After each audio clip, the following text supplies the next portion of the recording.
Hermanos, creo que esta es la tercera clase que tienen de teología bíblica, ¿verdad? Entonces, ustedes han venido hablando algunas cosas acerca de teología bíblica y hoy vamos a tratar cómo hacer unos ejercicios eh, que nos ayuden a cómo hacer teología bíblica nosotros mientras estudiamos las escrituras. Antes de eso, yo quisiera como recordar algunas cosas. Que teología bíblica es una forma, una manera de yo estudiar o leer la Biblia poniéndome unos lentes especiales para poder interpretarla. Esos lentes nosotros no nos los inventamos, sino que ha sido la misma palabra del Señor y de hecho el mismo Jesucristo nos dice que nos debemos poner. En Lucas capítulo 24, que estoy seguro que ustedes estuvieron leyendo en clases anteriores, en ese pasaje famoso en donde el Señor va hablando, conversando con esos discípulos que van camino a Emaús. Ellos van decepcionados porque el Señor ha muerto y como que ahora no han quedado sin esperanza. Y resulta que el Señor les dice a ellos que por qué se encuentran así. ¿Acaso no habla la Escritura de todas esas cosas que tenían que pasar? Y en esa conversación, básicamente lo que Jesús está diciéndole a ellos es, toda la Escritura, es decir, todo el Antiguo Testamento hablaba acerca de Él. Toda la Escritura apuntaba a Él, se cumple en Él. Jesús les está explicando cómo eso sucede, pero también les está animando a que interpreten la Biblia en la forma en que Él les está diciendo que la interpreta, teniendo ella su cumplimiento máximo en Él como Mesías, en Cristo. Entonces, nosotros también vemos en la Escritura de que no solo Jesús lo hizo así, sino que también los apóstoles empezaron a interpretar así la Escritura, teniendo como eje principal para entenderla e interpretarla ¿a quién? A Jesucristo. Si ustedes recuerdan, por lo menos desde Hechos 2, cuando viene el Espíritu Santo, Pedro da un paso al frente y empieza a predicar y lo primero que él dice es, aquí se está cumpliendo lo que dijo el profeta Joel. Que como resultado, prácticamente lo que ha sucedido es como resultado de que Cristo vino, murió, ahora se está cumpliendo ese pacto que Dios prometió que derramaría su Espíritu en nosotros. Y lo que están viendo es eso. Es decir, se cumplió en Cristo y se sigue cumpliendo a través de Cristo la palabra de Dios. Y los apóstoles empiezan a predicar el Evangelio y a decir, ustedes mataron a Cristo, ese era el Mesías, pero él tenía que padecer eso. Y empiezan a predicar el arrepentimiento y la fe como resultado de que ha llegado el nuevo pacto. Y empiezan a hablar, todos ellos enseñando a las iglesias, luego en sus cartas vemos a Pablo hablando cómo también todo tiene que ver con Cristo y la palabra tiene que ver con Cristo, hablando por ejemplo a la iglesia en Galacia, de cómo la fe de Abraham es lo que hoy hace de que aquellos que creen como Abraham, entonces son parte de la descendencia que Dios le prometió a Abraham. Está uniendo allí la Biblia, pero la une a través también de Cristo, de la fe en Cristo. Lo vemos también hablando acerca de Adán, en Romanos, el apóstol Pablo, y cómo desde Adán él se viene a conectar con Cristo, como quien es el postrer Adán y como quien es aquel que, a diferencia de Adán, nos va a devolver a la presencia de Dios. Entonces vemos cómo los apóstoles empezaron a enseñar la Escritura con el mismo lente que Jesús le dijo a los que iban camino en Emaús que debían interpretarla. ¿Cómo? Siendo Cristo el elemento central y principal de las Escrituras. Él es el centro de interpretación. Cada pasaje entonces debe ser entendido a la luz de Cristo. Si así lo hizo Cristo y si así lo hicieron los apóstoles, yo estoy convencido de que yo creo que nosotros no podemos hacerlo diferente. Nosotros no podríamos entonces interpretar un texto desconectado de Jesús y de su obra redentora. Entonces, nosotros tenemos un reto y es, ¿qué vamos a hacer? ¿Cómo vamos a interpretar de aquí en adelante las Escrituras? ¿Vamos a hacerlo como ellos y como Jesús o lo vamos a hacer a nuestra manera? Yo quisiera contarles algo, yo no sé si usted se identifica con eso, pero por mucho tiempo como creyente, yo decía que la Biblia era un manual de vida. Era el manual donde nosotros vamos y nos dice cómo debemos hacer las cosas, qué no debemos hacer, qué sí debemos hacer. Y yo no sé si usted lo ha entendido así hasta este momento o en algún momento, o quizás no. Pero eso es algo que tiene algo de cierto, porque la Biblia sí nos dice a nosotros cosas que debemos evitar, cosas que debemos hacer. Pero hermanos, yo puedo llegar a esas conclusiones de lo que debemos o no hacer y no ver lo principal que nos quiere presentar las Escrituras, que es a Jesucristo. Y eso puede afectar de muchas maneras nuestra forma de ver esta vida y al Señor.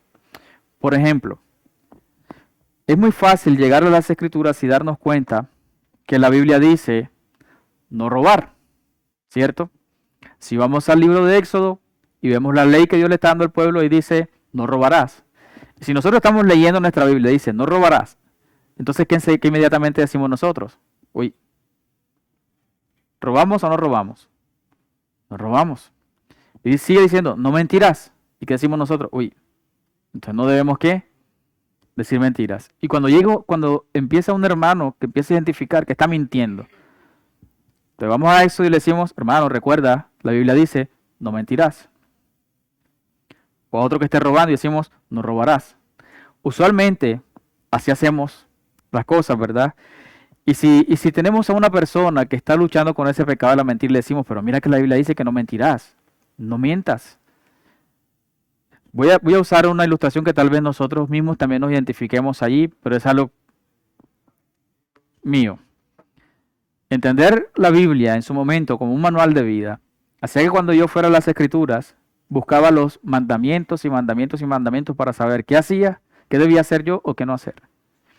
Y encontraba cosas en las que yo decía, uy, yo no estoy haciendo las cosas así, tengo que hacerlas. Y usualmente yo me iba y decía, pero no puedo hacerlo, no puedo hacerlo. Y cuando tenía una tentación en la que iba a caer en ese pecado, yo decía, no tengo que hacerlo porque la Biblia dice. Y otra vez la tentación, y no tengo que hacerlo porque la Biblia dice. Y otra vez la tentación, no tengo que hacerlo porque la Biblia dice. Y tarde que temprano, ¿qué pasaba? Terminaba cayendo. Y pensar en la Biblia de esta forma, muchas veces me llevaba a la frustración y decía, entonces yo no puedo vivir para Dios. Esto es imposible. No puedo. Y aún veía a otros también fallar y yo decía, nadie puede. Esto es frustrante, entonces, ¿qué hacemos? Y no quiere decir que nosotros no estemos llamados a la luz de la Escritura a obedecer a Dios y hacer esas cosas. El punto es de que cuando yo veo así la Biblia, sin ver el centro de la Biblia, puede cambiar la forma en que yo obedezca a Dios porque cambia mi motivación. Le voy a decir cómo es afectado con la teología bíblica eso. Porque yo les acabo de mostrar cómo yo leía la Biblia y la interpretaba sin ponerme el lente de Cristo. Es diferente. Ustedes se acuerdan que ustedes estuvieron en unas clases anteriormente de hermenéutica. En hermenéutica ustedes aprendieron cómo interpretar un texto, ¿verdad? Hay que ver el contexto, porque sin el contexto yo no sé qué significa ese pasaje. Y ustedes recuerdan un cuadrito que seguramente les presentó el profesor del momento, que voy a recordarle ahora.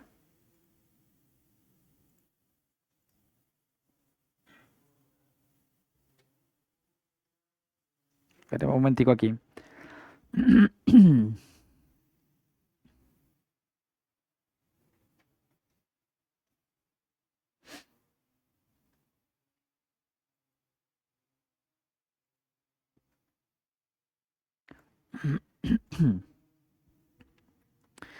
Entonces, en ese cuadrito, en hermenéutica, partimos de un texto que tenemos enfrente de la Biblia. Ese texto es de texto bíblico. Vamos a estudiar ese pasaje, ese texto bíblico. ¿Qué es lo primero que debemos hacer? ¿Ir hacia dónde? A la audiencia original. Es decir, ¿cómo hacemos nosotros eso? ¿Cómo llegamos a la audiencia original? Al hacer una ¿qué? Exégesis. Entonces, hacemos exégesis para conocer qué significado tenía, qué significaba ese pasaje para la audiencia original. Yo no sé si usted sabe qué significa la palabra exégesis. La palabra exégesis significa extraer. Es decir, como alguien que cava allí para extraer de allí lo que está allí. En ese sentido, hacer exégesis es sacar el significado del pasaje ¿de dónde? ¿De dónde lo sacamos? Del pasaje, es decir, extraemos, sacamos del pasaje su significado. Pero yo no sé si usted conoce otra palabra que es parecida pero opuesta a esta, y es la eisegesis. En la eisegesis, diferente a la exégesis, yo tomo el texto y voy a traer mis ideas a ponerlas allí. Entonces ya no estoy extrayendo del texto, sino que yo estoy poniendo en el texto. Entonces nosotros tenemos un reto siempre con la Biblia. ¿Qué vamos a hacer? ¿Exégesis o eisegesis? Entonces hemos propuesto de que hagamos exégesis para extraer desde el mismo texto, ¿verdad? Porque es la palabra de Dios, no es nuestra palabra. Y para eso debemos hacer exégesis y llegar a la audiencia original. En la audiencia original, pensemos en Éxodo nuevamente con los mandamientos. Y dice, no robarás, no matarás, no mentirás. ¿Hay alguno aquí que nunca haya mentido? No veo ninguna mano levantada. La mía tampoco la va a levantar. Porque todos nosotros, por lo menos en esa, hemos caído. Entonces, ¿y entonces qué? Si ahí dice no mentirás. Y si nosotros tomamos Éxodo y decimos, debemos no mentir y debemos vivir así como dice ahí en Éxodo. Hermanos, Éxodo no solamente nos dice que debemos no mentir, sino que si pecamos, tenemos que ofrecer un animal en sacrificio a Dios. Y debemos ofrecer sacrificios. Y después en Levítico eso se reafirma. Y debemos ir al tabernáculo o al templo. Allá en Jerusalén entonces a presentar el sacrificio y ahora no hay templo. Entonces, ¿qué hacemos, mi hermano? Entonces aquí es cuando nosotros tomamos la audiencia original y enseguida nos vamos para nosotros hoy. Pero si usted recuerda, en ese cuadrito hubo algo que faltó. Y era que nosotros, luego de entender qué significó para la audiencia original, tenemos que ver qué relación tiene ese pasaje con quién. Con Cristo y con la obra de Cristo. Haga de cuenta que esa es la tumba de donde salió el Señor. Entonces, ¿qué conexión tiene ese pasaje, eso que estoy entendiendo del pasaje, con la obra redentora de Cristo, con su muerte y con su resurrección? Si pensamos entonces en Éxodo y esa ley, ¿cómo se conecta? ¿Cómo cree usted que se conecta?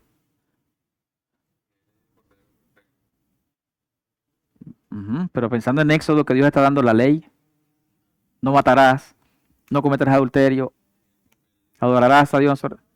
¿Qué dice la Escritura? Que Él fue el que cumplió la ley. Entonces, Él, que sí cumplió la ley, presten atención, que nunca tenía que presentar un sacrificio por su pecado, porque nunca pecó, porque Él la cumplió toda. ¿Qué pasó con Él? Se presentó como ¿qué? Como sacrificio. Entonces nos dice la Escritura que Él fue el Cordero, y Hebreos también nos dice, Él fue el sacerdote que se presentó como sacrificio para que ya no se tengan que ofrecer más sacrificios, porque Él fue el sacrificio una sola vez y para siempre. Entonces fíjense cómo ahora estamos viendo ese pasaje de Éxodo y la ley en cumplimiento con ¿quién? Con Cristo. Y ahora, ¿qué se ha prometido a través de Cristo para nosotros? Que si creemos en Cristo, entonces, todos nuestros pecados, ¿quién los?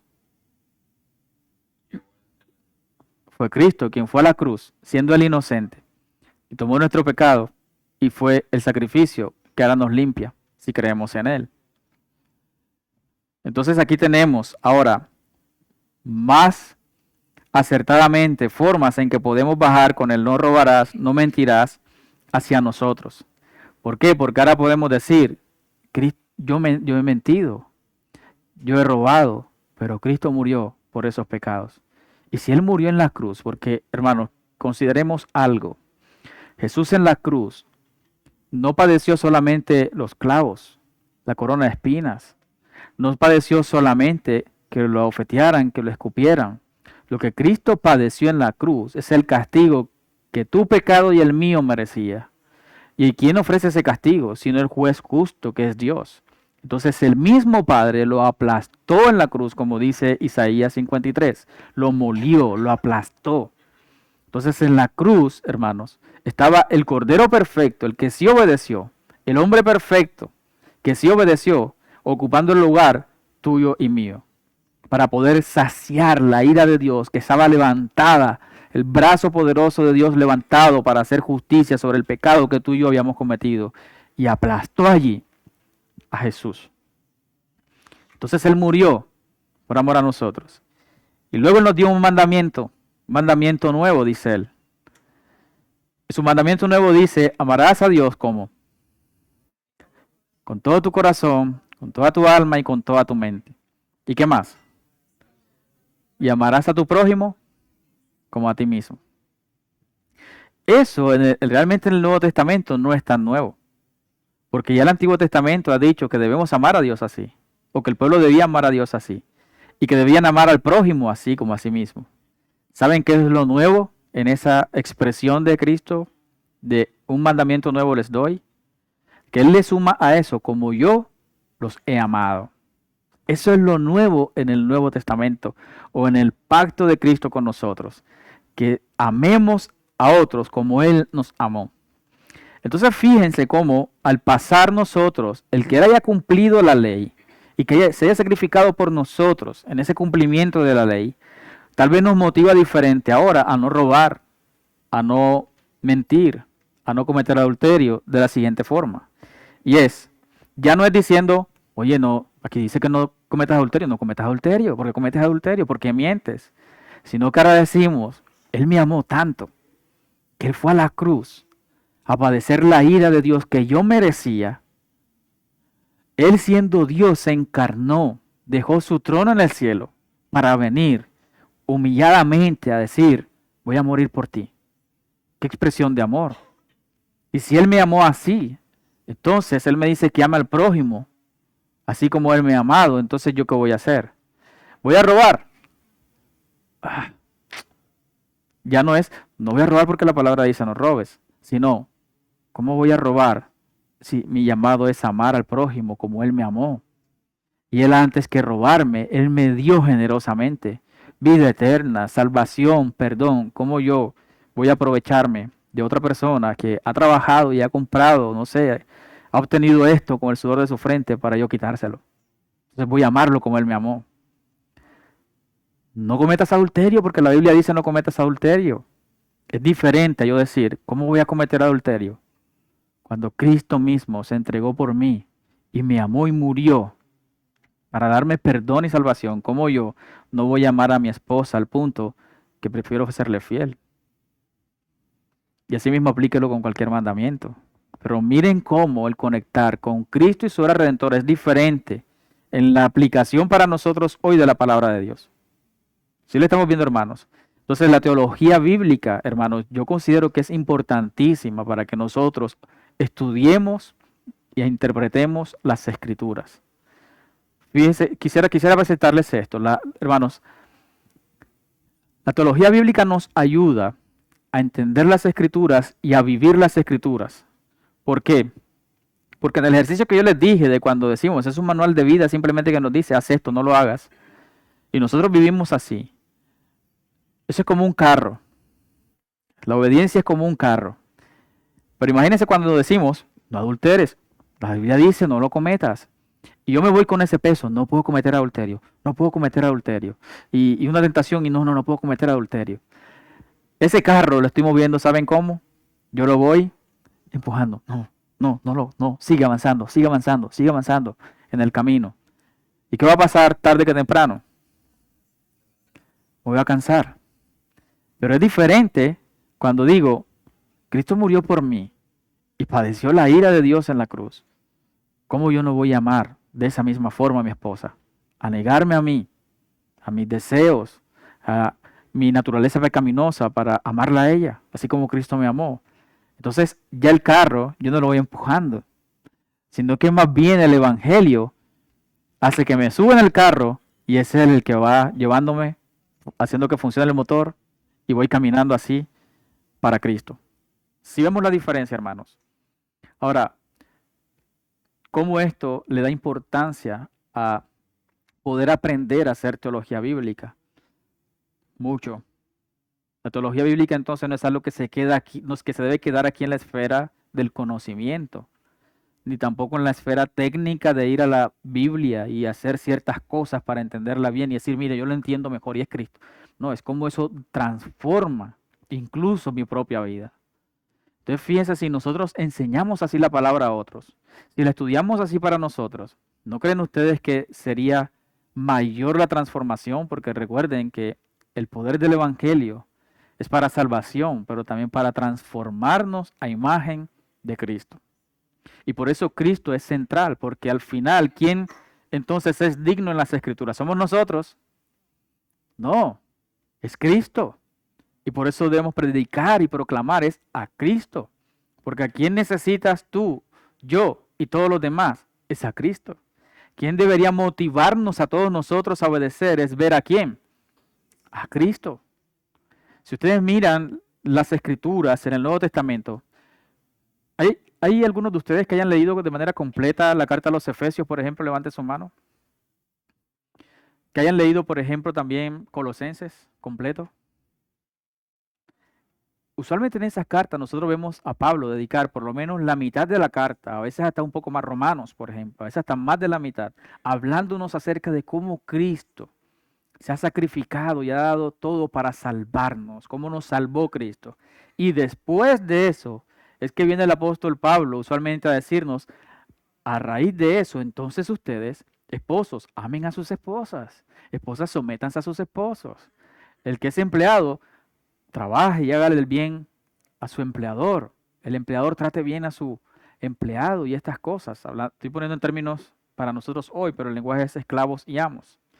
Pero fíjense cómo esa obediencia es el resultado de ¿qué? De mirar a Cristo. Entonces, nuestra obediencia es resultado de algo, no es el medio para algo. Y de eso Pablo nos habla una y otra vez en las Escrituras. No es por nuestras obras para que nadie se gloríe, sino ¿por qué? Por la obra de Cristo. Para luego decirnos, entonces si ustedes son ciudadanos del cielo, también dice Pedro, sean santos porque Jehová su Dios, su Padre, es como santo. Entonces siempre nos dan primero la identidad, que tiene que ver con lo que Cristo cumplió y prometió para nosotros, para luego decirnos a la luz de eso, entonces vivan como lo que son. Si nosotros somos hijos de Dios, redimidos por Cristo, entonces Cristo debe ser nuestro motor para vivir. Pero fíjense, hermanos, ¿será que eso cambia entonces nuestra iniciativa para leer la Biblia, poniéndonos los lentes de la teología bíblica, queriendo ver la Biblia como una unidad y no como cosas separadas, sino que tiene que ver esto con Cristo para que luego revisar qué tiene que ver esto conmigo? Porque solo cuando pasamos por ahí es que estamos preparados para nosotros tomar ese texto y aplicarnos para nosotros hoy. Sí me hice entender, hermanos, con esta idea, de la importancia de poder leer la Biblia de esta forma, siempre con Cristo en el centro. De enseñar la Biblia de esta forma, siempre con Cristo en el centro. Porque si no es así, entonces se convierte la Biblia como en algo en lo que yo les mencionaba. Tal vez en algo solamente moral. Compórtate así, haz esto, deja esto, pero no lo hacemos para la gloria de Dios. Quizás estando en este seminario, usted va a escuchar muy seguidamente que nosotros creemos que la salvación es solo por gracia, que no es por obras, que es por gracia. Y eso a veces hace que algunos tengamos miedo de qué me estoy enfrentando entonces aquí y qué me irán a enseñar. Porque la creencia quizás va a ser de que vamos a hablar de que no hay que obedecer a Dios. Y eso no es cierto. Nosotros creemos que estamos llamados a obedecer a Dios. El punto es que la obediencia hoy que nosotros creemos es motivada por la gloria de Dios, es motivada por Cristo y para Cristo. No es motivada para recibir la salvación o sostenerla, porque si fuera así, no podríamos tenerla. Es el resultado de que entendemos, Él ya me salvó y eso nada me lo va a quitar. Eso lo dice Romanos capítulo 8, ya no hay condenación para los que están en Cristo Jesús. Y como no hay condenación para mí, yo ahora digo, quiero vivir para ese Salvador tan grande que tengo. Entonces la motivación de nuestra obediencia es diferente. No es para alcanzar la salvación, es porque hemos recibido la salvación. Entonces cuando estemos insistentemente hablando de la gracia, no le dé temor a eso. No estamos en contra de la búsqueda de la santidad. Pero sí queremos que la búsqueda de la santidad tenga una motivación centrada en quien tiene que estar centrada. Es en Cristo Jesús, nuestro Señor. Entonces, hermanos, con esto entonces, quisiera recordar el principio que ustedes han venido estudiando. Y es que toda la Biblia se trata de una sola historia. No son cosas desconectadas. Y eso es tremendo porque un libro que tiene más de 40 escritores, con distancias enormes en años en los que escribieron pudieran tener una unidad. Eso solamente lo puede hacer el Espíritu Santo. Asuman de que esto es una Biblia abierta. No parece, pero créalo. Entonces, lo que hemos venido aprendiendo en teología bíblica es que hay un centro en la Biblia, y es Cristo y su obra redentora. Que el Antiguo Testamento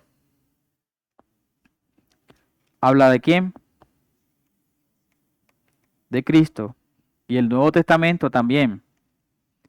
Es el resultado de lo que ha hecho Cristo y las promesas de Cristo. Entonces aquí tenemos el Nuevo Testamento. Cuando hablamos, de hecho, del Antiguo Testamento, ¿cómo arranca? ¿Qué pasa en Génesis 1? Hay una ¿qué? Creación. Hay una creación. Esto es Génesis 1. Y luego que vemos en Apocalipsis. ¿Cómo termina Apocalipsis? Con una nueva ¿qué?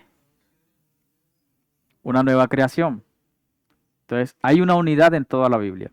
Y en el centro de todo eso, ¿quién está? Jesús.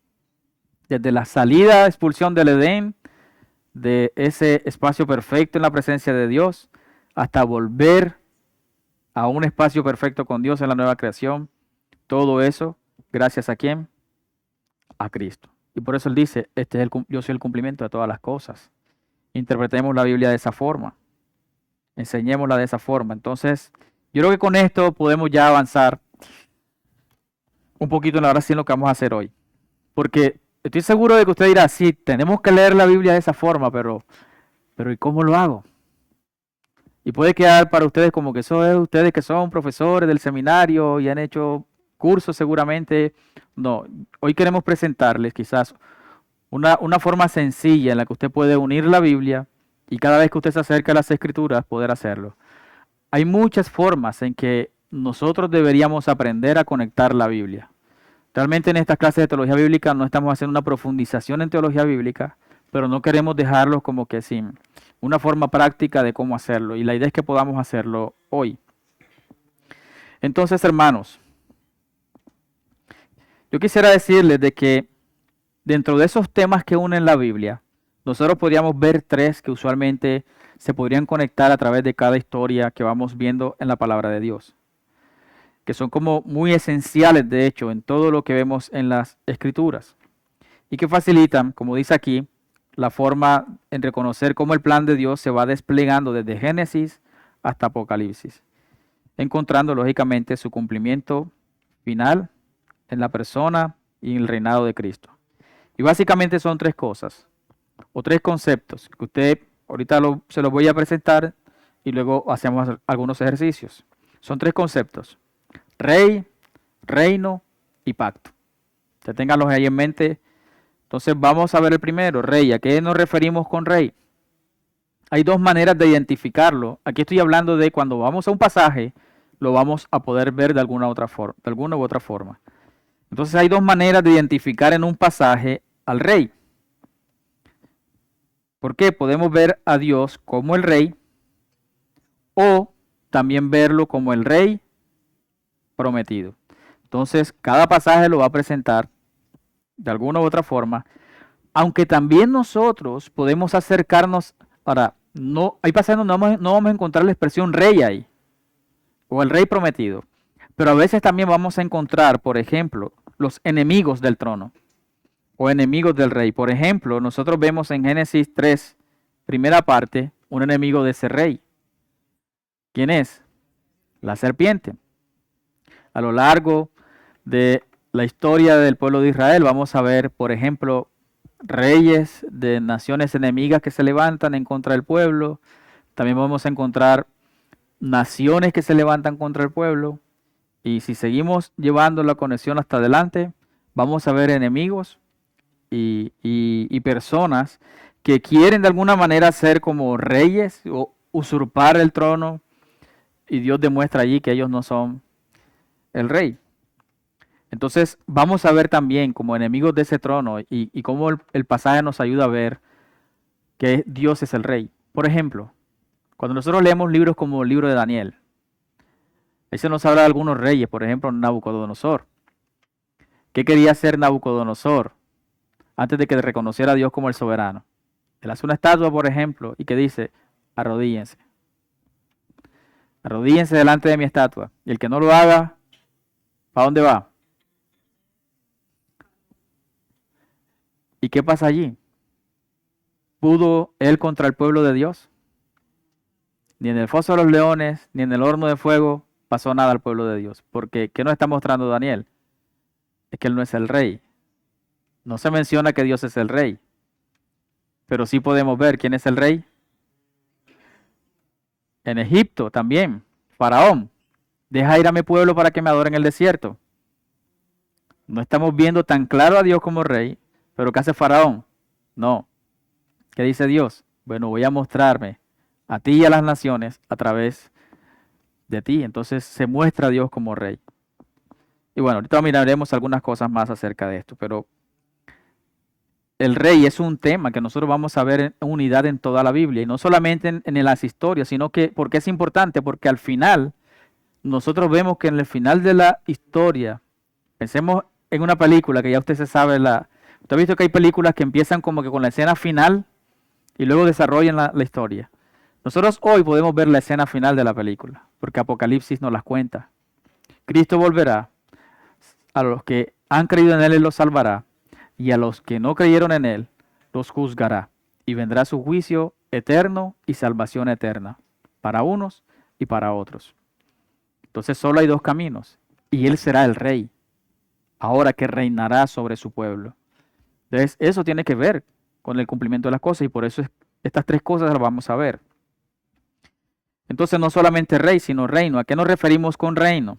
En el reino tenemos dos aspectos cuando hablamos de lugar o tierra y también de un pueblo. No se puede tener un reino sin una tierra.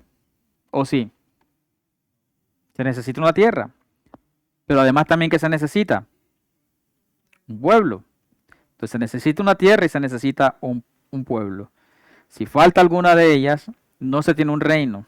Y la trama de las escrituras se trata de Dios buscando ser rey, o que Dios va a ser rey y establecerá su reino. Y ese reino es expresado en las escrituras en un lugar específico y también con un pueblo específico. La iglesia, si pensamos allá en el cumplimiento final, la iglesia en la Nueva Jerusalén. Pero también en el largo de la historia bíblica podemos ir viendo cómo se va manifestando eso poco a poco. Entonces, podemos entender, hermanos, la diferencia entre reino y rey. El rey es él y el reino es su pueblo y el lugar en donde él está sentado como gobernando, por decirlo aquí, sobre quiénes y en qué lugar él está gobernando. Y pacto, que es el otro concepto con el que vamos a ir caminando, es la forma en cómo se entra y permanece en una relación con Dios. Es decir, que cada pasaje nosotros deberíamos preguntarnos cuál es la forma en cómo Dios se relaciona con las personas que estamos allí observando en el pasaje. Esa debería ser la pregunta. ¿Cuál es la forma en cómo Dios se relaciona con estas personas? Y esto es importante porque no es la misma forma en cómo Dios se relaciona con Adán a cómo se relaciona con David, por ejemplo. Cómo se relaciona con Moisés, con el pueblo de Israel, o incluso con la iglesia. Entonces aquí tenemos estos aspectos importantes dentro de esa forma en que Dios se relaciona. Usualmente tenemos la importancia de la obediencia, que a través de ella que encontramos como resultado la bendición de Dios. Pero también hay una desobediencia, la cual que trae maldición o exilio. Y eso lo podemos ver, por ejemplo, en Génesis 3. ¿Qué sucede? ¿Dónde se encontraba Adán y Eva? Podríamos hoy ver al rey en Génesis 1, 2 y 3. ¿Cómo se ve el rey ahí? Él es el creador. ¿Y cómo se ve su reino? ¿Quién es? ¿O dónde es? El Edén y su pueblo y reinando sobre Adán y Eva. Entonces ahí vemos su reino, pero también vemos su pacto. Que de alguna forma él establece condiciones. ¿Cómo se ve allí la bendición o la maldición? La obediencia, ¿cómo? ¿De qué forma? No comer del fruto del árbol del conocimiento del bien y del mal. ¿Y qué pasaría? Si él no come, gozaría y disfrutaría del Señor, pero si desobedece, ¿qué va a enfrentar? Maldición. ¿Cuál fue la maldición? La muerte, por un lado, y también que el ser exiliado o expulsado. Y eso es tremendo porque estas cosas las vamos a, en la Escritura nosotros podemos verla como Cristo tuvo que cumplirlas a nuestro favor. Porque Cristo tuvo que ser exiliado, es decir, Él vino hacia nosotros dejando su trono. Incluso tuvo que morir, padecer la maldición que Él no merecía. Y padecer también que la muerte. Entonces fíjense cómo esas cosas nos conectan con Cristo. Entonces, entendido cómo es el pacto, la reforma en que Dios se relaciona con las personas y la importancia de ver cómo en el pasaje se relaciona Dios con esas personas, porque no es lo mismo cómo se relacionaba con Adán y Eva en el Edén, a cómo Dios luego se relacionaría, por ejemplo, con el pueblo de Israel, estando ya en la tierra prometida. Ahí no había un fruto del cual Dios les prohibió comer. Ahí habían otras cosas diferentes. Entonces, el pacto me ayuda a entender cómo es que Dios se está relacionando con ellos. Entonces, podemos, hermanos, ir a cualquier libro de la Biblia y ver cómo esto funciona. Es decir, a través de estas cosas nosotros podemos ir observando cómo se va moviendo todo esto en la Biblia y uniendo toda la Biblia. Entonces, por ejemplo, en el libro de Éxodo, ¿cómo se presenta en el libro de Éxodo? Dios es el rey, porque Él ¿qué hace? Él es el redentor del pueblo. Él saca al pueblo de la esclavitud, lo compra de alguna forma. Y todo el mensaje de Éxodo, ¿qué es? Mostrar que Faraón no es rey, sino que ¿quién es el rey? Dios sí es rey. Faraón no es el rey. Como les decía ahorita. Sin embargo, Faraón, ¿qué se cree? Que es el rey. Cuando le dicen, deja al pueblo que se vaya, el que dice, no. Incluso los egipcios también dicen, no. Y Dios es el quien al final hace que ellos salgan.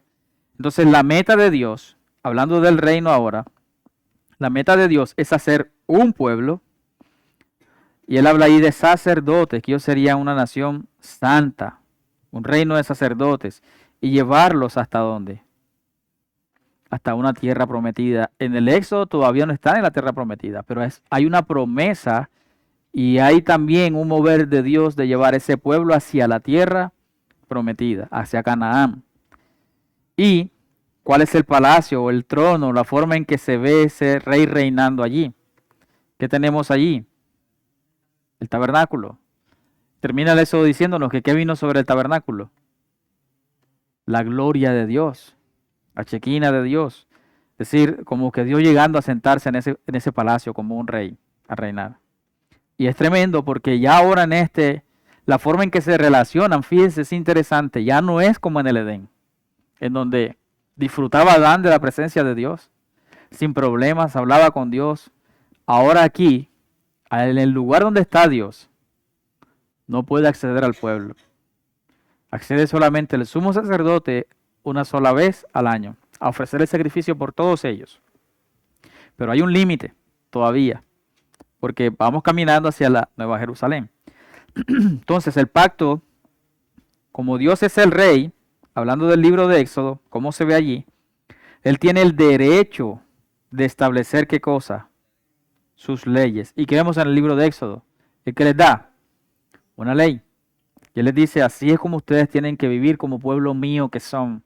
Yo los he comprado, yo los he hecho míos, porque yo los liberé de la esclavitud en Egipto. Ahora son míos, me pertenecen. Así que ahora deben vivir conforme a lo que yo he establecido para ustedes. Y él les presenta la ley. Y esas leyes dicen, si ustedes obedecen, vivirán y serán bendecidos en esa tierra a la cual van. Pero si desobedecen, morirán o serán exiliados. Entonces seguimos viendo la obediencia. Aquí estamos en el libro de Éxodo. ¿Usted ha leído Éxodo? ¿Se conecta eso con Éxodo? ¿Se ve en el Éxodo entonces el patrón que hemos propuesto? Ahora, pensando en Colosenses, ya vimos un libro del Antiguo Testamento, pensemos en el Nuevo Testamento. Colosenses nos dice en el versículo 15 que Cristo es el ungido del Señor. De hecho, voy a buscarlo para leerlo para ustedes.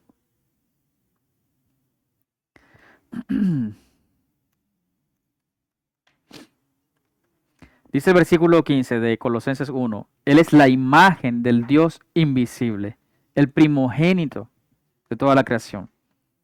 Usted fíjense cómo se está refiriendo allí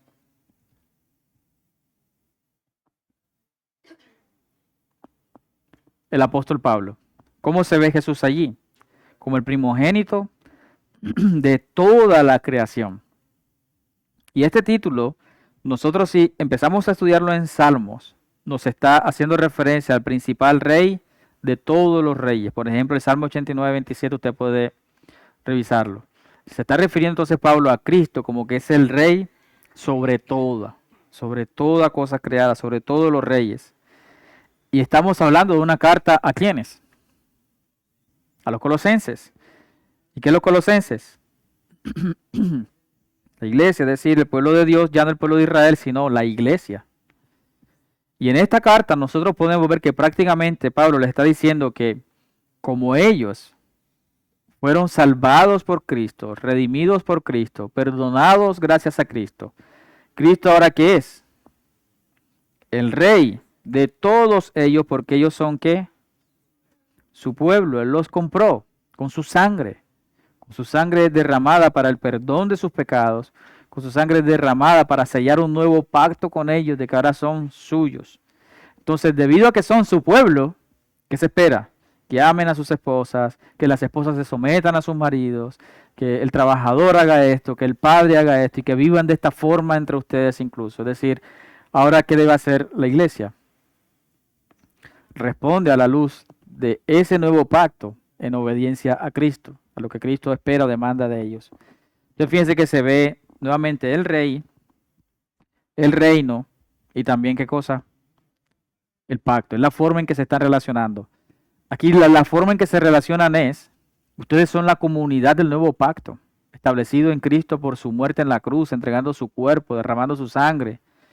Y resulta que si Él hizo eso por ustedes, entonces ustedes deberían vivir de esta forma, como aquellos que ahora tienen vida en Cristo, no como los que están muertos en Cristo. Entonces esa señal del nuevo pacto es lo que motiva, como les decía al principio, ahora decir, yo pertenezco a Cristo porque me compró con su sangre, ¿qué se espera de mí? Que viva para Cristo. Él es mi Señor. Entonces, hermanos, la idea con esto es que podamos ver que esto es como una semillita que va progresando también. Es decir, cómo la semilla de la redención crece a lo largo de cada libro y mientras va avanzando la escritura hasta que llega a ser un árbol frondoso y próspero al final de la revelación en el libro de Apocalipsis. Es decir, esto no es algo que se queda como estancado, sino que va progresando. Porque en la relación del nuevo pacto, que es lo que medio les quería mostrar en Colosenses, en la relación del nuevo pacto estamos hablando de que esa relación ahora se manifiesta diferente. En el caso de Adán, en el caso del pueblo de Israel, ¿qué venía por causa de la desobediencia? Muerte, maldición, ¿verdad? ¿Y qué venía por causa de la obediencia? Bendición, vida, la presencia de Dios garantizada, la bendición de Dios garantizada. Esas dos cosas se cumplen en el nuevo pacto. ¿De qué forma? Por un lado, la muerte se cumplió. ¿En quién? En Cristo. La maldición se cumplió. ¿En quién? En Cristo. Ya no en nosotros, sino en quién? En Él. En el que sí fue perfecto, en el que sí pudo cumplir todo. En el que garantiza nuestra bendición porque Él con su obediencia se hizo digno de la bendición de Dios. Entonces nosotros, por eso dice la Escritura, somos coherederos de las promesas en Cristo. ¿Por qué? Porque Él sí es digno de la bendición de Dios, de la presencia de Dios. Y Él, que era perfecto, murió por nosotros, como les decía ahorita, aplastado por la ira de Dios en la cruz. ¿Quién merecía eso? Nosotros. Merecíamos la maldición, la muerte y la condenación. Entonces, Cristo cumplió en el nuevo pacto las condiciones de la muerte para su pueblo. Es decir, el pecado nuestro, aunque la salvación de alguna forma para nosotros recibirla es por fe, es decir, es gracia, es gratis, sí tuvo un precio. Y el precio fue la sangre de Cristo, fue el cuerpo de Cristo entregado por nosotros. Y por eso él dice el apóstol Pablo y el apóstol Pedro, la iglesia comprada ¿con qué? Con sangre, a precio de sangre y no cualquier sangre, la sangre de Cristo. Con eso Él nos redimió y dijo, ya no son esclavos del pecado. Ahora ustedes son redimidos por mi sangre. Eso es lo que Pablo le enseña a la iglesia, Pedro le enseña a la iglesia, que en este nuevo pacto se cumplió eso, pero ¿en quién? En Cristo. Y ahora, por Cristo también se cumplen las promesas de bendición para nosotros. No es porque no las ganemos, es porque ¿quién la ganó por nosotros? Cristo. Entonces por Cristo recibimos la promesa de que ya no haya muerte, sino que hay ¿qué? Bendición, hay vida eterna. Y como les decía al principio, Él tuvo que vivir el exilio para llevarnos a nosotros de regreso a la presencia de Dios, de donde fuimos exiliados gracias a Adán. Porque pensemos en que quizás, digamos, ¿no? Yo no hago parte del pueblo de Israel, entonces esa ley fue con ellos, yo no tenía por qué ser maldito por esa ley si a mí no me la dieron. Bueno, padecimos también la maldición porque somos descendientes de Adán. Y en Adán hubo una maldición, muerte y exilio. Entonces Cristo, hermanos, cumplió esas cosas para darnos a nosotros ahora la esperanza de vida eterna, la esperanza de salvación, de perdón de pecados, de reconciliación y de presencia de Dios. Entonces, este nuevo pacto, hermanos, establece una relación diferente, en donde ya hay garantía de la presencia de Dios, no por nuestra obediencia, y no porque presentemos un sacrificio, sino porque Él ya se ofreció como sacrificio por nosotros. Si estamos viendo entonces cómo cambia esa relación de pacto en el nuevo pacto, y por eso es que ahora nosotros vivimos por amor a Cristo, obedeciendo a Cristo por amor, no para ganarnos su amor, sino porque Él nos amó primero, como dice Juan en su primera carta, Él nos amó primero. En Romanos Él dice, Él vino en el momento preciso que éramos pecadores. Es decir, Él no vino porque un día nosotros, Él vio, wow, me obedeció y me amó, ahora sí voy por Él. No, Él vino cuando éramos pecadores. Es decir, Él nos amó primero. Ahora entonces nosotros caminamos en esta obediencia que le demanda a Pablo, a la iglesia en Colosas y a todas las iglesias, en respuesta a ese amor de Cristo. Ahora vivan ustedes para Cristo. ¿Cómo? Viviendo de esta manera como esposo, de esta manera como esposa. ¿En respuesta a quién? A Cristo, para que el nombre de Cristo sea ¿qué? Glorificado, para alabanza del nombre de Cristo. Entonces, mis hermanos, algo más que quisiera ya como para ir cerrando esto y concluyendo. Nosotros podemos ver en la Escritura el rey a veces como creador. Por ejemplo, ¿dónde en el Antiguo Testamento lo vemos como creador? En Génesis. Pero también en qué otro lugar quizás en el Nuevo Testamento lo vemos como creador. En Juan, ¿de qué manera? Juan capítulo 1. El verbo era Dios, hablándonos entonces de Cristo como creador de alguna forma, ¿verdad?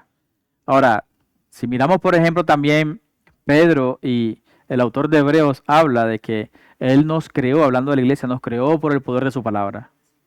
Es tremendo. Colosenses también.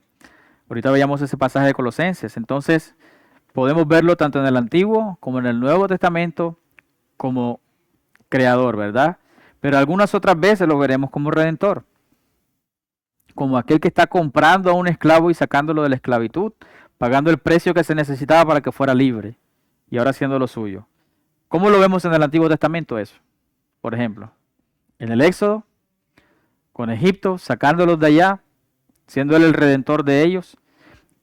En Números, ¿cómo lo vemos también en el Nuevo Testamento? Uf, una y otra vez nos recuerda el Nuevo Testamento, Cristo es el Redentor de la iglesia. Él con su sangre fue y les redimió y pagó el precio de la justicia que ellos necesitaban y ahora los ha comprado y los ha hecho libres del pecado. ¿Cómo? En Romanos. Entonces lo vemos como Redentor. También podemos verlo a veces como el Mesías, es decir, como el ungido, el prometido de Dios. Entonces Dios prometiendo a aquel que vendría a dar bendición de alguna forma, o maldición o juicio. Entonces lo vemos como el Mesías. En el Antiguo Testamento, ¿dónde vemos al Mesías, por ejemplo? ¿Desde dónde? Desde Génesis 3, ¿en dónde? ¿Qué forma? La simiente. La simiente. Y de ahí en adelante, vemos, ¿verdad? Le dice a la tribu de Judá, te daré un cetro, un rey victorioso. También sigue en el Éxodo diciendo, a través de Moisés te daré un rey. Y luego promete a David un rey. Y ahí va, ¿verdad? El ungido o el Mesías. ¿Cómo se ve en el Nuevo Testamento? Cuando Cristo viene, a los que no lo quisieron, lo rechazaron. Ajá. ¿Y qué se dice acerca de eso? Por ejemplo, Mateo. ¿Cómo empieza el libro de Mateo? ¿Usted sabe cómo empieza el libro de Mateo? Con una genealogía. ¿Y usted sabe por qué él empieza con esa genealogía? Porque él quería mostrar que Jesús era el Mesías. Y a veces nosotros decimos, eso es puro nombre, no, eso no interesa. No. Esto es querer mostrar al rey. ¿Cómo? Como el Mesías. Y entonces vemos una y otra vez al Mesías ahí mencionado y tiene que ver con quién? Con el rey. Pero ya tipología es otra cosa y no todos están de acuerdo en eso. Ahorita yo les decía de que también podemos verlo como los enemigos del rey o del trono. Entonces podemos ver a veces de qué forma en el texto como aquel que quiere usurpar el trono, aquel que quiere estar en el trono y es enemigo ahora del rey verdadero y de su pueblo. Como por ejemplo la serpiente. La serpiente que quería, que quiere que sean conformados a él, incluso el mismo Señor le dice, yo te doy el reino, adórame. Entonces quiere él ocupar el lugar de Dios y es enemigo también de tanto del rey como de su pueblo. Y como les mencionaba al principio, por ejemplo, ese patrón de la serpiente lo podemos ver en naciones, pero también en reyes, personajes que son enemigos del pueblo de Dios. Por ejemplo, cuando, nuevamente citando Mateo, ¿ustedes recuerdan el pasaje cuando vienen los sabios del oriente y dicen, ¿dónde es que está el rey de los judíos? ¿Y quién era el rey en ese momento para los judíos? Herodes. ¿Y qué hace Herodes? Mandar a matar para quedarse él en el trono. ¿Y pudo lograrlo? No, porque está mostrando Mateo allí en su evangelio, Herodes no era el rey. El rey es Cristo. Y el rey ya vino. Y Herodes, queriendo acabarlo, no pudo. Entonces sí vemos cómo se puede ver también a través de esos reyes o esos que asumen de alguna forma como el patrón de la serpiente en contra del rey y de su pueblo.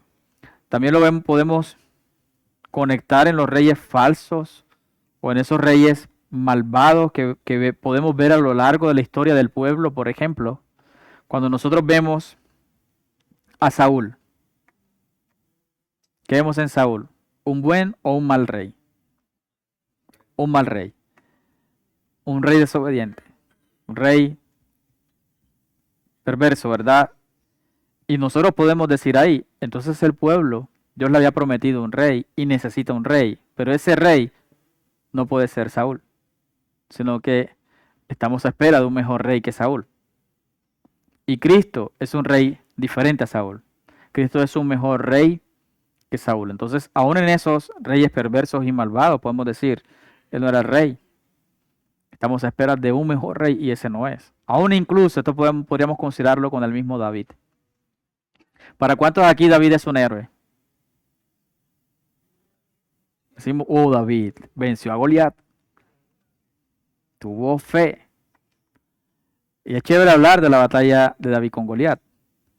Pero ¿por qué no hablamos del pecado de David con Betsabé? o los pecados detrás de la historia de David con Betsabé. Porque si lo comparamos con Saúl, la escritura lo describe como alguien más terrible. ¿Por qué? Porque no era David. Y luego vamos a ver a David escribiendo y diciendo de que esperaran el rey que vendría del linaje de él mismo. Y Dios le promete a David, le está diciendo a David en otras palabras y al pueblo, David no es un rey mejor que David, el que yo prometí. Será un rey eterno, vendrá de él, pero no es él, será mejor que él. David fue un rey victorioso, venció muchos enemigos del pueblo, pero no era David. ¿Era quién? Ni tampoco su hijo Salomón. Construyó el templo, todas las cosas, pero cuando muere, las personas del pueblo van a donde su hijo y le dicen, tu padre nos oprimía, nos hacía cosas terribles. Y viene el hijo de Salomón y antes que decir, oh, yo los voy a tratar diferente, dice, si él les hizo eso, yo se la voy a hacer peor. Y se divide el reino. Entonces, ninguno de esos reyes malvados era el rey prometido por Dios, pero apuntan a la necesidad de un mejor rey y que el pueblo podía esperar y que debía esperar a un mejor rey. Entonces podemos ver cómo ellos nos conectan allí la historia.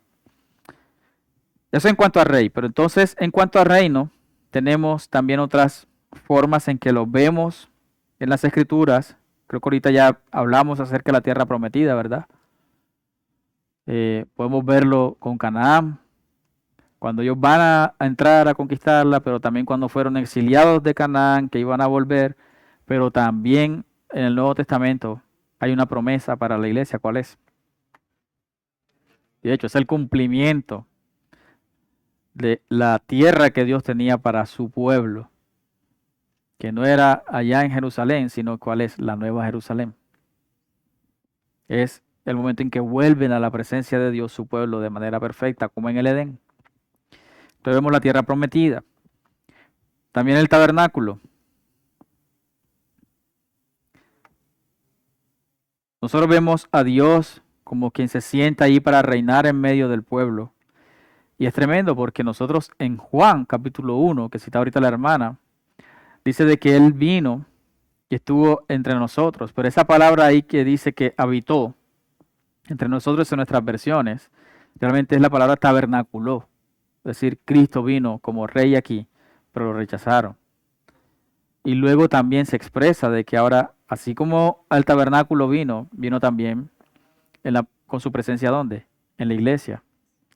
Entonces, esto se relaciona también con el tema del templo, el lugar donde el pueblo estaba la presencia de Dios, así como en el tabernáculo. También tenemos la nueva creación que ya les mencioné, ahorita que hablamos de la tierra prometida. Y en el Nuevo Testamento se nos habla más claro de eso. Pero también, por ejemplo, cuando vamos a Génesis, tenemos el jardín del Edén, el lugar en donde estaba Dios reinando a su pueblo en el lugar que Él estableció. Y como ya les dije, ahorita que hablamos también del tabernáculo y del templo, la iglesia, en donde ahora está Dios con su presencia y en quienes Dios está reinando en sus corazones ahora. Entonces vemos su reinado o su reino allí, que es expresado también como el sacerdocio real de Dios, de aquellos que ministran en la presencia de Dios. Pero también una forma que a veces casi no consideramos es la descendencia. Nosotros vemos en el Antiguo Testamento esa expresión. ¿Qué le promete Dios a Abraham? Que tendrá una gran ¿qué? Descendencia. Pero esa descendencia nosotros podemos trazar la línea y ver cómo hasta en Gálatas se nos expresa mucho más claramente en dónde se cumple eso. Que no era en el Israel nacional, sino en el Israel espiritual, que es la iglesia. Y él le dice, los verdaderos descendientes de Abraham, dice Pablo a la iglesia en Galacia, son aquellos que como Abraham han creído en las promesas de Dios. Es decir, la iglesia es esa descendencia prometida a Abraham. Es el pueblo que Dios había prometido. Entonces podemos ver así el reino a lo largo de la... Tomen nota, si quieren tomar una fotico de estas cosas, porque ahorita en los ejercicios, la idea es ver en los textos cómo podemos encontrarlo con estas cosas que están aquí. Ahora, en cuanto al pacto, nosotros podemos ver la expresión a veces de la obediencia y cómo esta obediencia trae ¿qué? Bendición. A veces podemos ver la desobediencia y cómo la desobediencia trae ¿qué? Muerte. A veces vamos a ver ese pacto también expresado en el sacrificio de sangre de inocentes derramada para poder perdonar los pecados y estar en una relación correcta con Dios. Pero a veces también va a estar expresado ese pacto en comer con Dios. Es decir, cómo hay un símbolo de comunión allí, de relación de Dios con esas personas. Por ejemplo, Dios visitó una vez a Abraham y comió con él. ¿Se acuerdan? Y eso no se ve solamente con Abraham, lo vemos también con Cristo.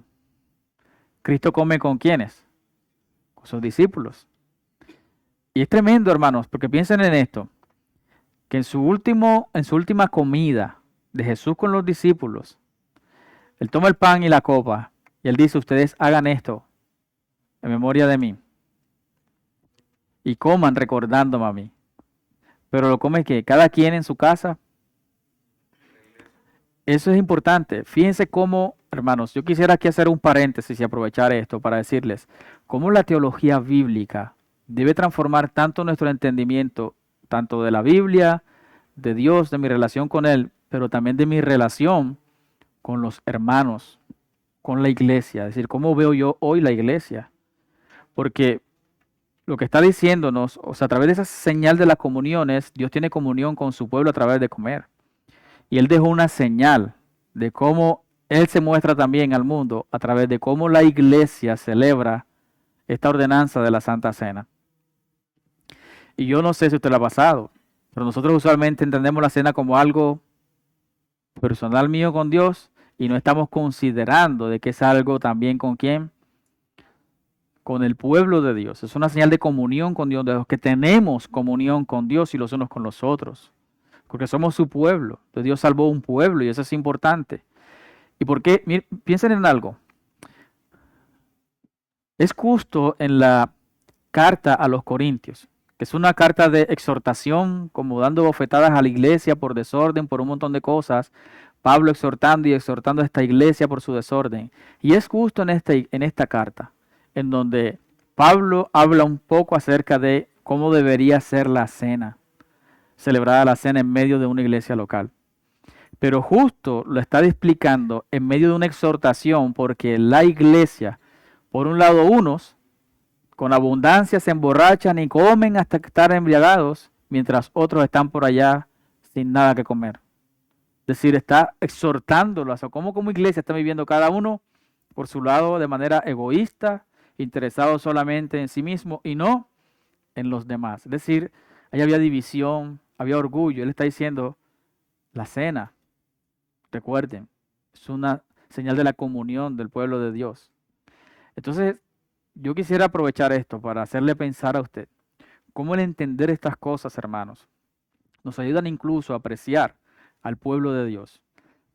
Y yo quisiera animarle a que de ahora en adelante, el día que usted vaya a celebrar la cena en su iglesia, considere no solamente cómo está usted en su relación con Dios, sino también considere cómo está usted en relación con sus hermanos en la fe.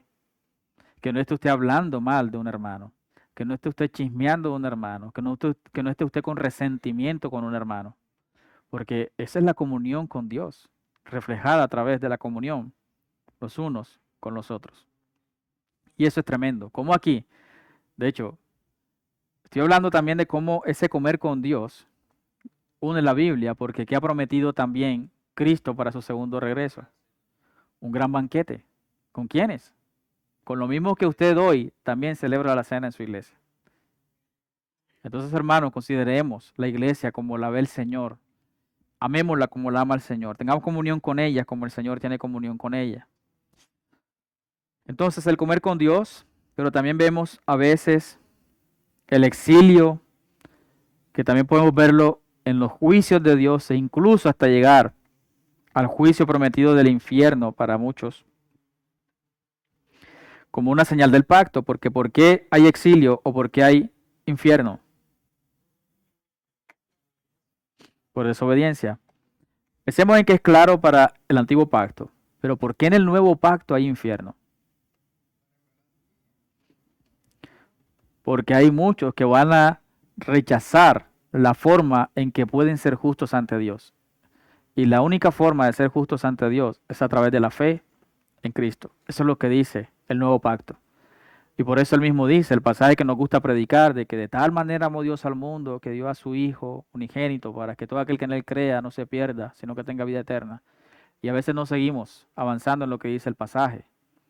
Porque un versículo y dos versículos después dice, mas aquellos que le rechazaron ya han sido condenados. Entonces, en la señal del nuevo pacto, solo aquellos que reciben a aquel que recibió la justicia y la ira de Dios serán perdonados. Pero aquellos que lo rechacen, entonces la tendrán que enfrentar. Entonces hay infierno. Y eso debería también incluso cambiar la forma en que predicamos el Evangelio. Porque debemos hablar de los juicios de Dios, porque la única esperanza para el juicio de Dios es la fe en Cristo, es la obra de Cristo. Entonces no nos dé temor hablar de los juicios de Dios, porque esa es una señal también del nuevo pacto. Y la única esperanza es lo que Cristo ha hecho por nosotros en la cruz del Calvario. Ahora también nosotros encontramos otra forma y es la disciplina eclesial ya dentro de la iglesia. Esa es una señal del pacto. Los que son parte del pacto, Dios usa el exhortarse unos a otros, el cuidarse unos a otros como una forma también de traer a veces disciplina. Y Mateo 18 nos dice que si algún hermano peca, ¿qué debemos hacer? Exhortarlo, llamarle la atención en privado todas las veces que podamos, o si no, si vemos que no, llevar testigos. Y si aún con los testigos hemos intentado pasarlo a la iglesia, y ya con los líderes de la iglesia, si se trabaja, se hace un proceso y aún no, ¿cómo debemos tratarlo? Como alguien que no es parte del pueblo de Dios, en otras palabras. Es decir, antes le decíamos hermano, ahora ya no podemos decirle hermano. Ya nosotros no creemos que es hermano. Entonces es una forma en que nosotros vemos esa señal del pacto en medio de nosotros. Ahora, esa señal del pacto no queda allí. Porque si alguien es expulsado, pero luego esa persona se arrepiente, el pasaje de Mateo 18 sigue diciendo, ¿cuántas veces, Señor, perdonamos? Bueno, 70 veces 7. Y si esa persona viene arrepentida, que ahora está mostrando un fruto de arrepentimiento, ¿qué debemos decir? Eres un hermano con nosotros. Gloria a Dios, porque has vuelto al camino. Pero si no, tal vez es señal de decir, no era.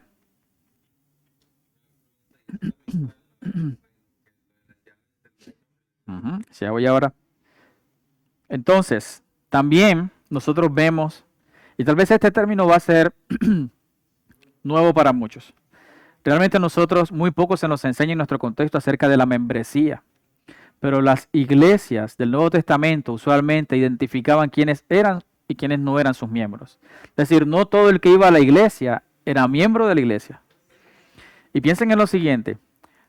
1 Corintios 5 es un caso en práctica de la membresía de la iglesia para expulsar a alguien.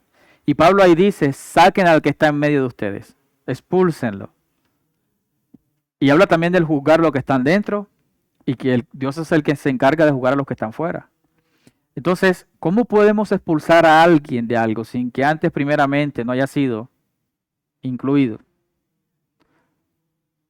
¿Cómo podrían ellos pensar? Pero Pablo, ¿tú de qué estás hablando? Esa persona está aquí, pero yo la verdad no sabemos ni si es o no es miembro. Ellos identificaban quiénes eran sus miembros. Recuerden que cuando predica Pedro también, en Hechos 2, identifican que de todos los que escucharon la predicación, solo 3,000, no todos. El que nos den datos exactos quiere decir de que no todos los que escucharon al final se convirtieron. Ellos reconocieron a 3,000 que se convirtieron al Señor y los bautizaron. Entonces la iglesia identificaba a quiénes eran, hermanos, y quiénes no eran. Con esto quiero decirles de que Dios le ha dado a la iglesia lo que muchos le llaman las llaves del reino. Ahorita les hablé de Mateo 18, pero atrás, Mateo 16, hay una confesión de Pedro. El Señor le pregunta, ¿quién dice la gente que soy yo? Hasta que después le dice, ¿y tú quién dice que soy yo? Él dice, tú eres el Cristo. El Señor le dice, eso no te lo reveló ni carne ni sangre, sino mi Padre que está en el cielo. Y luego le dice, y sobre esta roca, Pedro, yo edificaré mi iglesia. No es Pedro la roca, es la roca de su profesión de que él es el Mesías. Él creía que era el Mesías. Y luego le dice, y te daré las llaves del reino. No es que Pedro va a estar en el cielo con una llave en la puerta, como a veces uno se lo imagina, no. Es que lo que está pasando allí, lo que está diciendo el Señor es, tienes la llave ahora, para que así como yo he hecho contigo, de reconocer la gente que dice que cree y que eso realmente es algo que se ve en su vida como alguien que está creyendo en mí, tú lo puedes reconocer como un discípulo mío, como un creyente. En Mateo 18, que es el pasaje más adelante, ¿a quién se le dio la llave del reino? ¿Quiénes son los que expulsan? ¿Los líderes o la iglesia? Entonces, ¿quién tiene? ¿Es Pedro la llave del reino o es toda la iglesia? Es toda la iglesia. Es decir, hermano, la escritura nos enseña que la iglesia es el ente delegado por Dios en este mundo para reconocer quiénes sí y quiénes no son creyentes. Es decir, nosotros no hacemos creyentes, pero reconocemos a los que son creyentes. Voy a usar la ilustración que usa Jonathan Lima en un libro que se llama La Membresía, que está gratuito y si alguno quiere puede leerlo. Él dice que la iglesia es como una embajada. Es decir, la embajada, si nosotros estamos en otro país, no sé, Venezuela, Perú, Estados Unidos, España, donde usted esté, y necesita una ayuda de su país, Colombia o algo, necesita que lo reconozcan. ¿Quiénes son los que lo reconocen como un ciudadano colombiano? Es la embajada.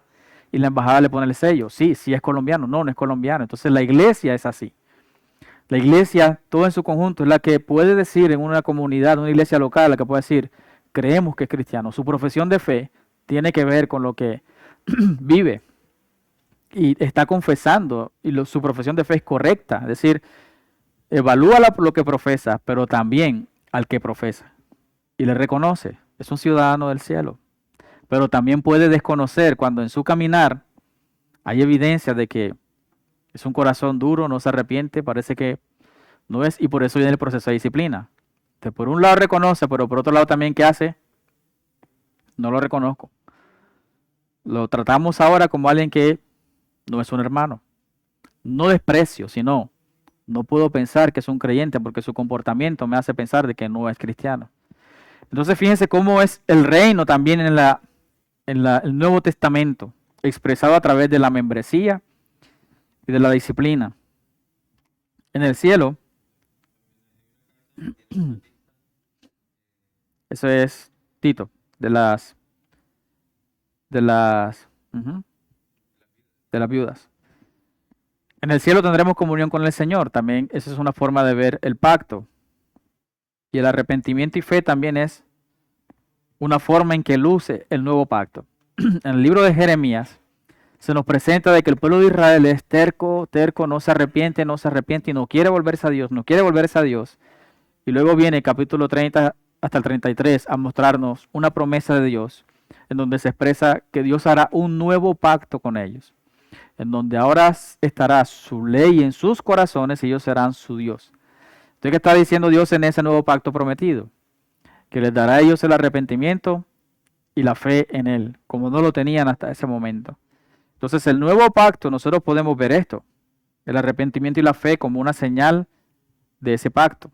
Estamos hablando de cómo luce el pacto. ¿Listo, hermanos? Entonces, ahora sí vamos a hacer ejercicios. Entonces, en pareja, vamos a ir a Salmo 2. Y quiero que muy rápidamente, en 2 minutos, ustedes puedan leer el pasaje, identifiquen cómo se ve el rey en el pasaje, cómo se ve el reino en el pasaje y cómo se ve el pacto en el pasaje.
¿Listo, hermanos?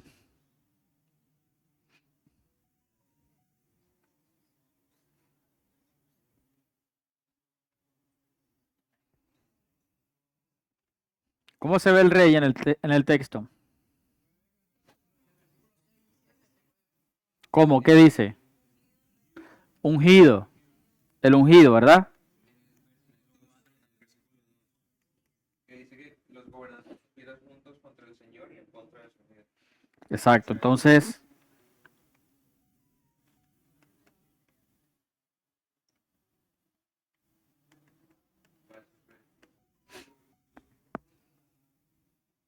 muy bien. ¿Cómo se ve el reino? ¿De qué forma? ¿Cómo? Naciones. Ujú, El 8 que dice que toda la tierra se la dará como posesión suya. ujú, las naciones. ¿Hay algún lugar mencionado específico ahí? ¿Sobre el monte de qué? Sión. Muy bien. ¿Cómo se ve el pacto?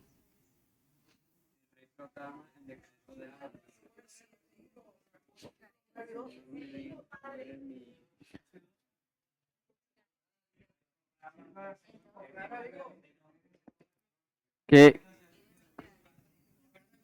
vamos a levantar la mano para a través del 7 ¿qué y cómo es ese decreto?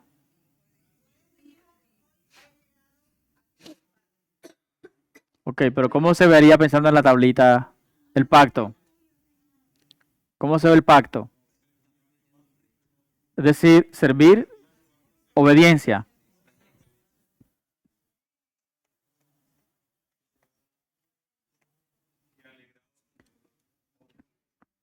¿Y por qué ese temblor?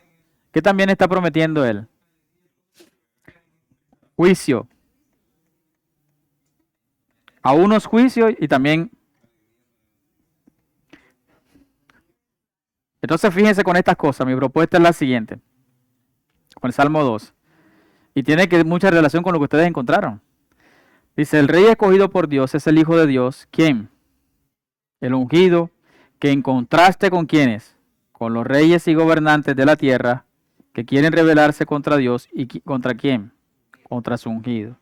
En el reino vemos la tierra es su posesión y las naciones son su herencia y su trono está donde, en Sión, en el monte como santo de Dios. Y en el pacto vemos que deben someterse a quién, al ungido de Dios y van a hallar refugio, pero quienes no se sometan a él serán que destruidos. Entonces fue muy acorde a lo que ustedes encontraron. Ahora vamos a ir a otro pasaje. Isaías 9 del 1 al 7.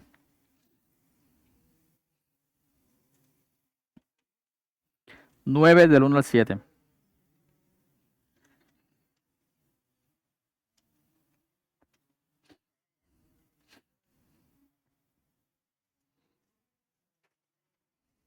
Un minuto para que lo lean y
Listo.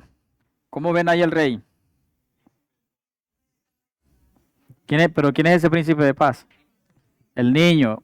Es decir, ¿cómo se ve ahí? Teniendo en cuenta las formas que vimos en la tablita, ¿cómo se ve ahí el rey? Como creador, como Mesías.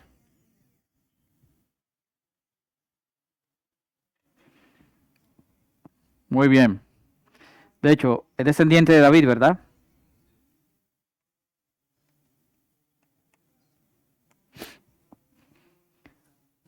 Y hay unas características de él, ¿verdad?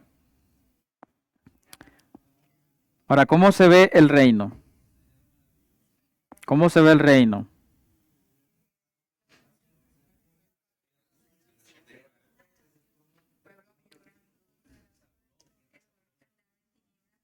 Es decir, vemos las naciones, porque hay naciones gentiles, ¿verdad? Pero también está quién? Israel. ¿Cómo se ve el pacto allí? ¿Qué piensan ustedes? ¿Quién es el pueblo de Dios allí en ese pasaje? Israel. ¿Y qué está haciendo Dios?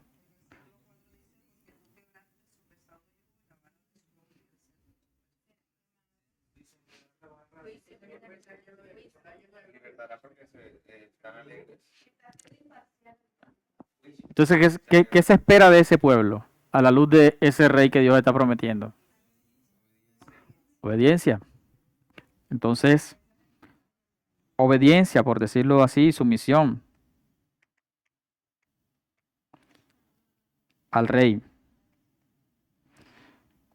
Entonces, fíjense lo que ustedes encontraron. Mi propuesta es esta. El rey es un niño descendiente de David, un hijo que también se llamará consejero maravilloso, Dios poderoso, Padre eterno, príncipe de paz. Creo que es muy claro, ¿verdad? Pero también vemos en el reino Israel y las naciones gentiles, y en el pacto someterse al gobierno del descendiente de David que traerá gozo, paz y paz abundante. Eso es lo que se espera como resultado del pueblo a la luz de lo que Dios le está prometiendo. ¿Sí funciona? ¿Sí lo ven? Ahora vamos a ir a otro texto. Y ahora sí vamos a leer un libro completo.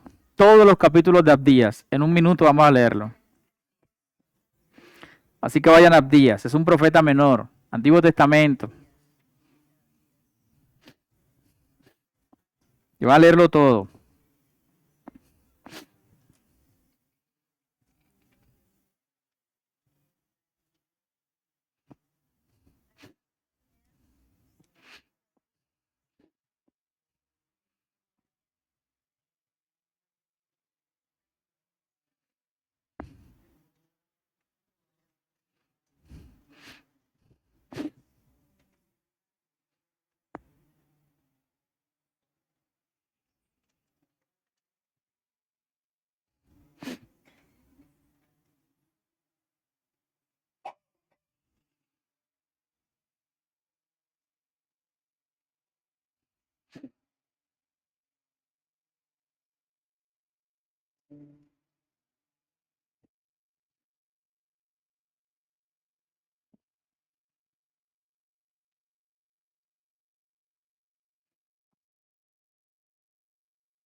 ¿Listo, hermanos?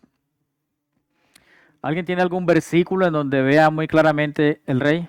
¿Qué dice el 21?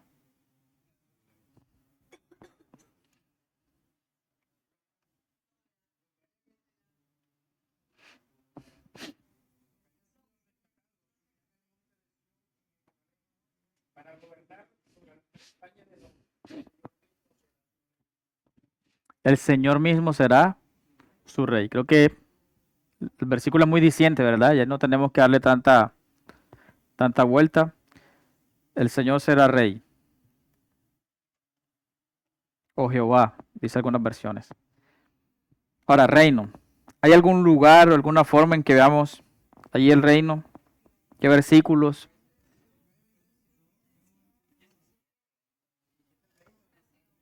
17.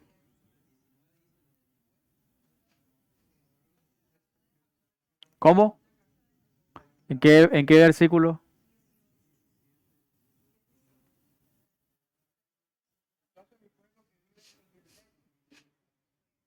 ¿Ese qué versículo es? ¿Qué dice el 11?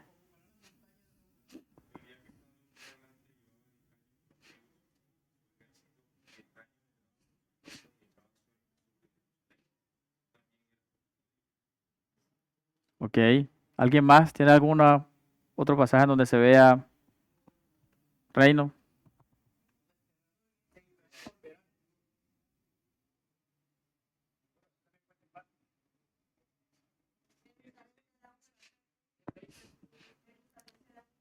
Jerusalén será un refugio. ¿Qué versículo? Más o menos yo creo que como entre el 14 y el 17, ahí se ve como una expresión de una tierra que termina en que Jerusalén será. Ajá. Sí, por eso puse como del 14 al 15 más o menos. Y cómo se ve, por ejemplo, el pacto. Cómo se está relacionando Dios ahí con las naciones y con el pueblo.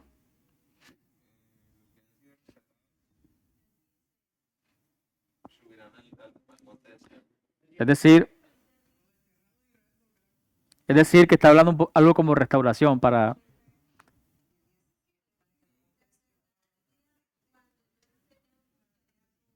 Oh, entonces no solo hay restauración, sino que también hay ¿qué? Juicio. Día de bendición. ¿Y por qué vendrá ese juicio? ¿Qué no hizo Edom? No obedeció. Entonces esta es mi propuesta.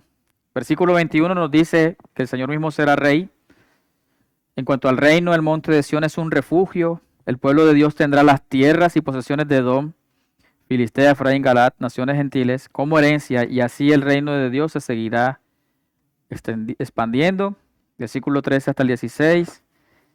El pueblo de Edom, en cuanto al pacto, desobedeció al Señor. Entonces, ¿qué va a pasar con ellos? Vendrá ¿qué? Destrucción. Y Dios es fiel a su pacto. Y creo que aquí es importante entender de que ellos vienen de un pacto abrahámico y todo lo que ha venido Dios con ellos teniendo. Y va a vindicar a Israel de sus enemigos. Es decir, va a defender a su pueblo. Entonces, vemos ahí el libro de Abdías. Ya hemos pasado 2 minutos. Ustedes me dicen si hacemos otro ejercicio en Judas. ¿Sí? Te vamos a leer Judas. Un minutico ahí para que lo lean.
¿Listo, hermanos? ¿Algún versículo donde vean allí al rey? ¿Qué dice el 24? ¿Cómo lo ve ahí?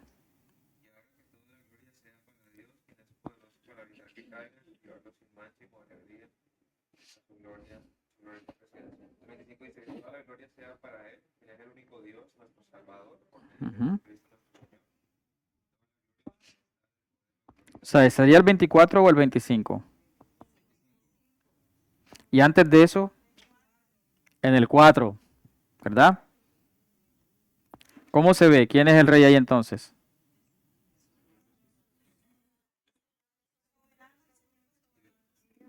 Jesús. Jesús, ¿verdad? Ahora, algún versículo o algunos versículos donde ustedes vean el reino, cómo se ve. Levanten la mano, lo hacemos más ordenadamente y más rápido. ¿Dónde lo ves? Rescató de Egipto a la nación de Israel. Pues ahí vemos al pueblo de Israel. Ajá, también está. Pero en reino. Todavía no estamos en pacto. Reino. Los santos, ¿dónde está eso?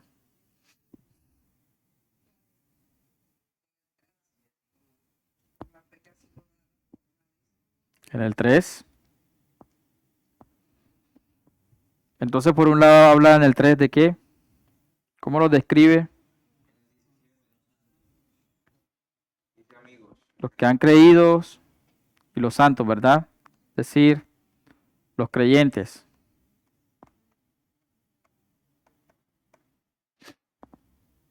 Los santos.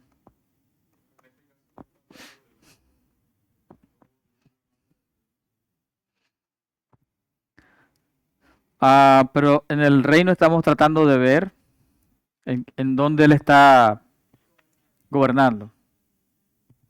Y creo que aquí está hablando de un pueblo específico en el cual él... O sea, recuerda que un reino identificamos tanto el lugar como pueblo. ¿Dónde se ve? Y creo que en el 3 aquí se ve el pueblo. En el 1 también.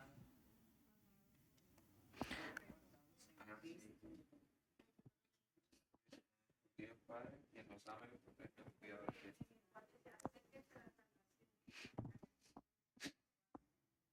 Yo creo que se ve el reino aquí más representado en el pueblo, ¿verdad? Y ese pueblo ya sabemos que aquí no está en la tierra prometida, va camino a la Nueva Jerusalén. Ahora, ¿cómo se ve el pacto en el pasaje? Ahorita alguien hablaba de juicio. ¿Dónde se ve el juicio?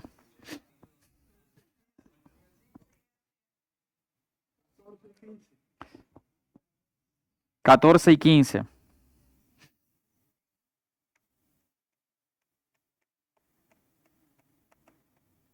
Juicio. ¿Para quiénes?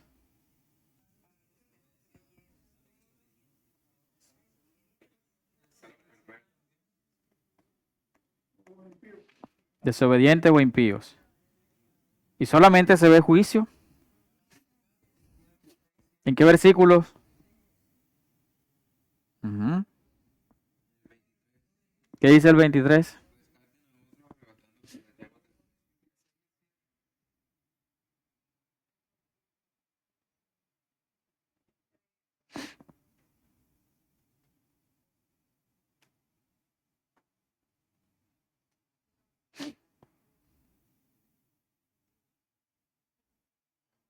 Por ejemplo, el 21.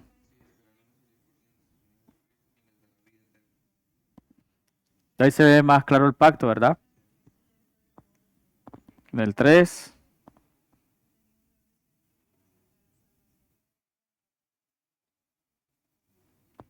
Ok.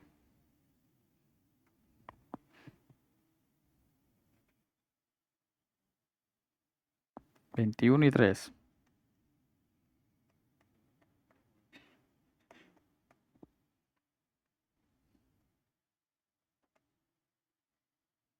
Salvación y vida eterna. Listo, mi propuesta entonces es esta, y no está muy lejos de lo que ustedes dicen. Jesucristo, nuestro único dueño y Señor, versículo 4, y también está creo que en los versículos que ustedes mencionaban muy claramente. En cuanto al reino, vemos al pueblo santo del Señor, que es la iglesia, la comunidad verdadera de creyentes, que está expresada en el versículo 3, yo creería también que creo que parte del 4. El pacto, los que desobedecen al Señor recibirán juicio el día de su venida. Versículos 14 al 15. Y los que son fieles a Cristo y esperan su misericordia recibirán la vida eterna prometida, que está en el versículo 20-21. Y creo que también la salvación que menciona el versículo, creo que 5. Pero fíjense, hicimos 2 libros. ¿Funciona o no funciona? Podemos verlo, podemos aplicarlo. ¿Es útil para ustedes? Entonces yo les voy a dejar una tareita. Tómale fotico y practique esto en casa. Y mientras ustedes toman la foto, yo les quisiera decir algo. Recuerde que no se trata como de técnicas y hay muchas otras formas de poder conectar y unir la Biblia, pero que esto sea para que esto traiga transformación a su corazón, a su vida, que cambie las motivaciones de su obediencia y que traiga crecimiento también a la obediencia, porque es distinto ya ver esto. Entonces, que esto sea útil para su crecimiento y no solamente para un crecimiento en conocimiento, sino en una vida de piedad. Entonces, que el Señor nos ayude y que el Señor les bendiga, hermanos. Entonces, que Dios use estas cosas para nuestro beneficio y para su gloria sobre todo.